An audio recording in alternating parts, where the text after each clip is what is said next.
Ruben Nyobe est né en 1913 à Songumpec, dans une modeste famille d'agriculteurs. Son père était un prêtre traditionnel dans leur village, où il pratiquait l'animisme. Nyobe acquit son nom chrétien Ruben après avoir été baptisé. Il fut scolarisé dans les écoles presbytériennes de la partie du pays occupée par la France. Nyobe était présent à Bamako en septembre 1946 pour le premier congrès du Rassemblement démocratique africain. De retour au Cameroun, il œuvra à la création d'un parti qui aboutit à la fondation de l'Union des populations du Cameroun, UPC, le 10 avril 1948.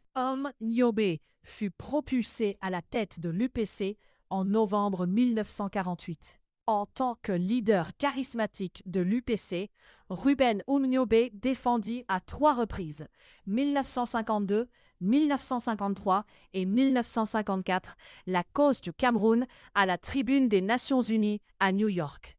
Sous son égide, le parti présenta en décembre 1952 à la commission de tutelle de l'ONU des revendications incluant la révision des accords de tutelle signés sans consultation des populations, la réunification immédiate des 2 Camerouns et l'indépendance sous un délai de 10 ans.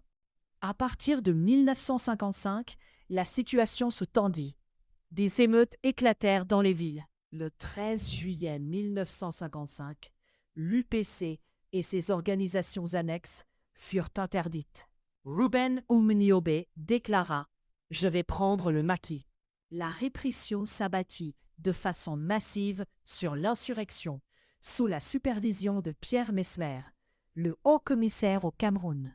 Ruben Nyobe fut abattu par l'armée française le 13 septembre 1958 dans la forêt où il se cachait.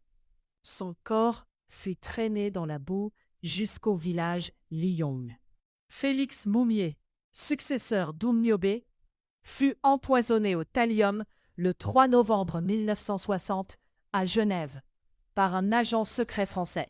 Jusque dans les années 1990, toute évocation de Ruben Nyobe était interdite. La loi camerounaise du 16 décembre 1991 le réhabilitera.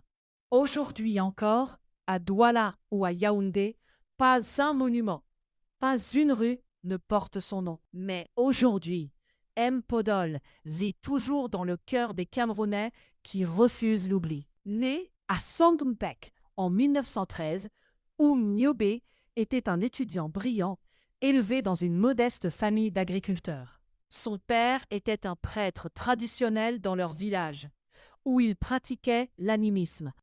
Nyobe acquit son nom chrétien Ruben après avoir été baptisé. Il fut scolarisé dans les écoles presbytériennes de la partie du pays occupée par la France.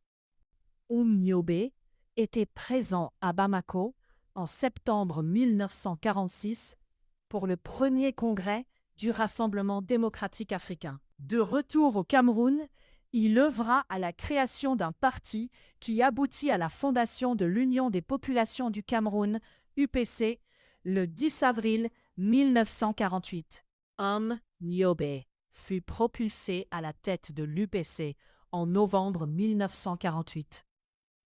En tant que leader charismatique de l'UPC, Ruben Nyobe défendit à 3 reprises, 1952, 1953 et 1954, la cause du Cameroun à la tribune des Nations Unies à New York. Sous son égide, le parti présenta en décembre 1952 à la commission de tutelle de l'ONU des revendications incluant la révision des accords de tutelle signés sans consultation des populations, la réunification immédiate des 2 Camerouns et l'indépendance sous un délai de 10 ans. À partir de 1955, la situation se tendit. Des émeutes éclatèrent dans les villes. Le 13 juillet 1955, l'UPC et ses organisations annexes furent interdites. Ruben Nyobe déclara « Je vais prendre le maquis ». La répression s'abattit de façon massive sur l'insurrection, sous la supervision de Pierre Mesmer, le haut-commissaire au Cameroun. Rouben Omniobé fut abattu par l'armée française le 13 septembre 1958 dans la forêt où il se cachait. Son corps fut traîné dans la boue jusqu'au village Liong. Félix Moumié, successeur d'Omniobé, fut empoisonné au thallium le 3 novembre 1960 à Genève par un agent secret français.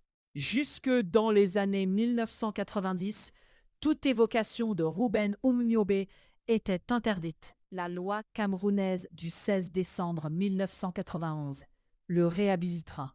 Aujourd'hui encore, à Douala ou à Yaoundé, pas un monument, pas une rue ne porte son nom. Mais aujourd'hui, Mpodol vit toujours dans le cœur des Camerounais qui refusent l'oubli. L'histoire de Rouben Omniobé est celle d'une guerre cachée, d'un génocide dont la France refuse encore d'assumer pleinement la responsabilité. C'est l'histoire d'un homme qui croyait en la force du droit international, qui alla 3 fois à l'ONU plaider pour son peuple, et qui fut finalement abattu comme un animal. Son corps fut déshumanisé, sa mémoire effacée pendant 33 ans. Mais aujourd'hui, même Podol vit toujours dans le cœur des Camerounais qui refusent l'oubli. L'histoire de Rouben Omniobé est un rappel de la lutte pour l'indépendance et la liberté.